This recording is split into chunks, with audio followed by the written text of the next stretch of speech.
আসসালামু আলাইকুম। সাদর আমন্ত্রণ জানাচ্ছি বাংলা ভিউ সারাদিনের খবর অনুষ্ঠানে। বাংলা ভিউ স্টুডিও থেকে আপনাদের সাথে সংযুক্ত হয়েছে আমি হাসান মাহমুদ শামীম। দর্শক, আজকে সারাদিনের ঘটে যাওয়া উল্লেখযোগ্য ঘটনা বলি আমরা আপনাদেরকে প্রতিদিন সন্ধ্যায় এসে জানানোর চেষ্টা করি। দর্শক, আজকের দিনেও যে উল্লেখযোগ্য ঘটনাটি আছে সেটির মধ্যে অন্যতম হচ্ছে করোনা সংক্রমণের খবর।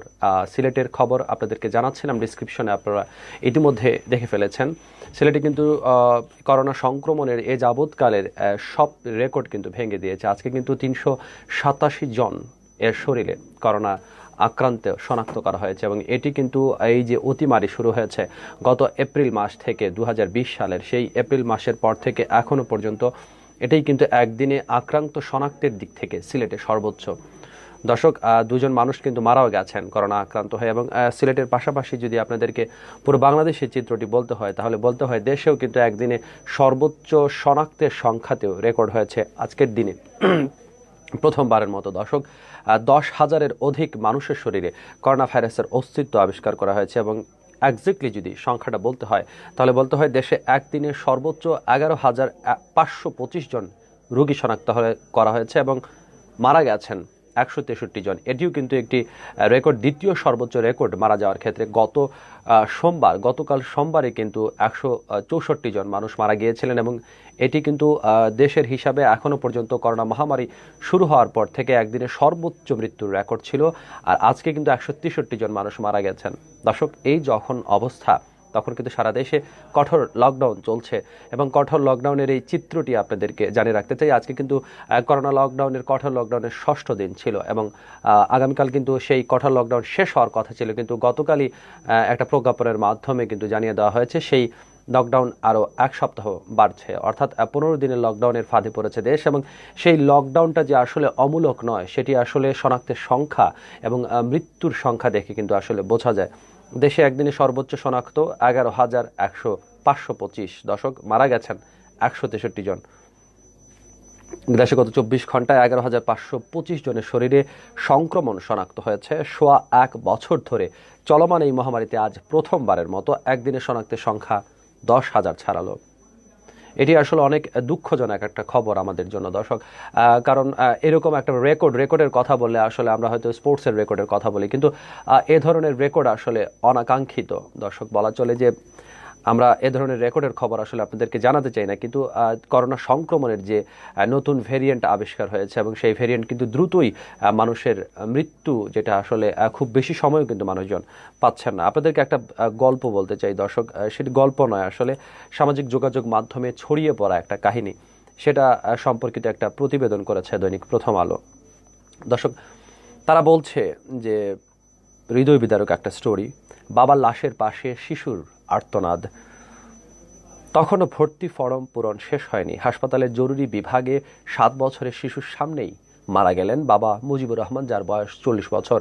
এরপর তার মামা অ্যাম্বুলেন্সের খোঁজে যান আর তার মা জরুরি বিভাগের চিকিৎসকের কাছ থেকে কাগজপত্র বুঝে নিচ্ছিলেন। শিশু মরিয়ম তখন বাবার লাশের পাশে বসে কাঁদছিল। এই ঘটনা রাজশাহী মেডিকেল কলেজ হাসপাতালের।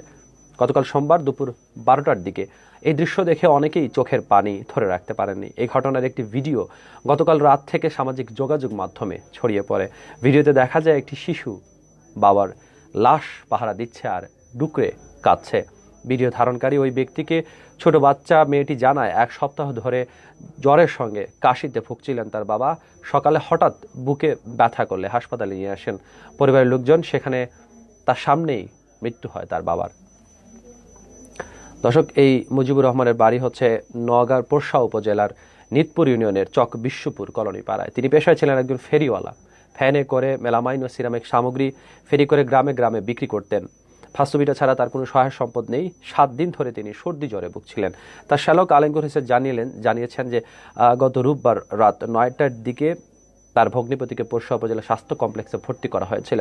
গতকাল সকালে চিকিৎসকরা রোগীকে রাজশাহী মেডিকেল কলেজ হাসপাতালে নেওয়ার পরামর্শ দেন। তার পরিবারের পক্ষে চিকিৎসার খরচ জোগাড় করা কঠিন ছিল। তার উপর ২,৭০০ টাকা দিয়ে হাসপাতাল থেকে অ্যাম্বুলেন্স ভাড়া করে তারা রোগী নিয়ে রাজশাহী মেডিকেল কলেজ হাসপাতালে যান। তখন দুপুর ১২টা বাজে।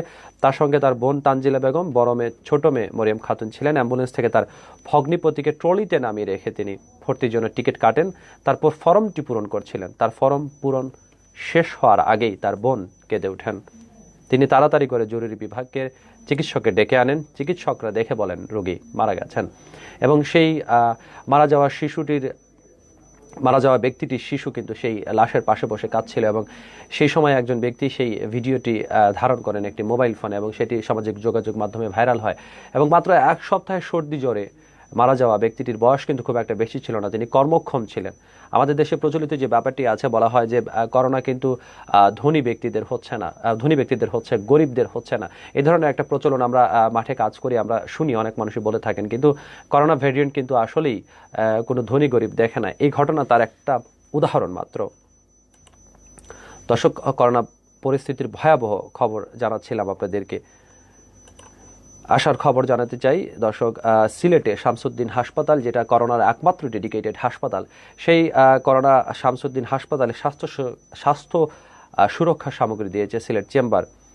সিলেটে করোনা আক্রান্ত রোগীদের সেবা দানে নিয়োজিত চিকিৎসক, নার্স, স্বাস্থ্যকর্মীদের মধ্যে Sylhet chamber of commerce and industries পক্ষ থেকে অক্সিফ্লুমেটার, রিব্রুতে মাস্ক এবং সার্জিক্যাল মাস্ক ইত্যাদি প্রদান করা হয়েছে। এবং আজকে বিকেল 5টার দিকে চেম্বারের পক্ষ থেকে শহীদ শামসুদ্দিন আহমেদ হাসপাতালের superintendent brigadier general Brian Bankim হালদারের নিকট এসব সামগ্রী দেওয়া হয়। এই আসলে করোনাকালীন এই সংকটময় মুহূর্তে আমরা দেখছি যে মানুষের মধ্যে কিন্তু ত্রাণ দেওয়ার তাড়না কিন্তু অনেকটাই কমে এসেছে। আগে কিন্তু করোনা যখনই লকডাউন হয়েছে তখনই কিন্তু মানুষজন ত্রাণ দিয়েছেন, যারা উচ্চবিত্ত আছেন, যাদের প্রচুর পরিমাণে পয়সা আছে, টাকা আছে, তারা কিন্তু গরিব মানুষের মাঝে ত্রাণ দিয়েছেন। কিন্তু বিগত দিনে গত এক সপ্তাহে কিন্তু সিলেটে আমরা এ ধরনের কোনো চিত্র দেখতে পাইনি। এবং যখন আমরা মাঠে কাজ করছি তখন কিন্তু গরিব মানুষের আর্তনাদও আমরা শুনতে পাচ্ছি।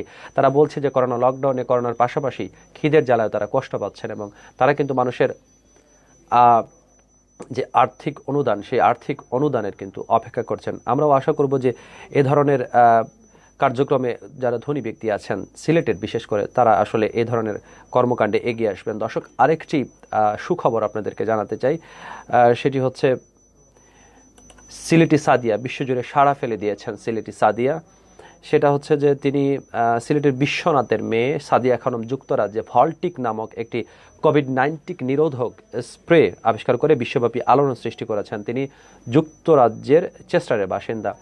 এই সাদিয়া বিশ্বনাথ উপজেলার নাজির বাজার এলাকার মোহাম্মদপুর গ্রামে তার পূর্বপুরুষদের নিবাস। পিতা কবির আহমদ একজন রেস্টুরেন্ট ব্যবসায়ী। ভল্টিক স্প্রে তিনি যেভাবে আবিষ্কার করেছেন, যে কোনো স্থানে ব্যবহারের সাথে সাথে সব ধরনের প্যাথোজেন, অর্থাৎ ভাইরাস, ব্যাকটেরিয়া, ফাঙ্গাস ইত্যাদি টেনে এনে মেরে ফেলতে সক্ষম। এবং এই ভাইরাসটি কিন্তু তার যে আবিষ্কার, সেই আবিষ্কার কিন্তু অনেকটাই প্রশংসা করাচ্ছে। দর্শক, বাংলা ভিউ সারাদিনের খবরে আপনাদেরকে সংযুক্ত হয়ে জানাচ্ছিলাম আজকের দেশের চিত্র। 163 জন মানুষ মারা গেছেন, 10,000-এরও বেশি মানুষ আক্রান্ত হয়েছেন। সিলেটে 387 জন আক্রান্ত হয়েছেন, এবং এটি করোনা মহামারীর বিস্তার শুরু হওয়ার পর থেকে কিন্তু এইরকম কিন্তু আর কখনো কোনো চিত্র দেখা যায়নি। এবং করোনা যে ব্যাধিটি আছে, কোভিড-19 যে ব্যাধিটি আছে, সেই ব্যাধিটি এখন যে সত্যিকার অর্থেই মহামারী আকার ধারণ করেছে, সেটা আর বলার অপেক্ষা রাখে না। দর্শক, আপনাদের প্রতি আমাদের অনুরোধ থাকবে, আপনারা ঘরে থাকুন, নিরাপদ থাকুন, সুস্থ থাকুন, এবং বাংলা ভিউয়ের সাথে থাকুন। আবারও হাজির হব আগামীকাল একই সময়ে। দেখা হবে, কথা হবে লাইভে। সে পর্যন্ত সবাই ভালো থাকুন, সুস্থ থাকুন। খোদা হাফেজ।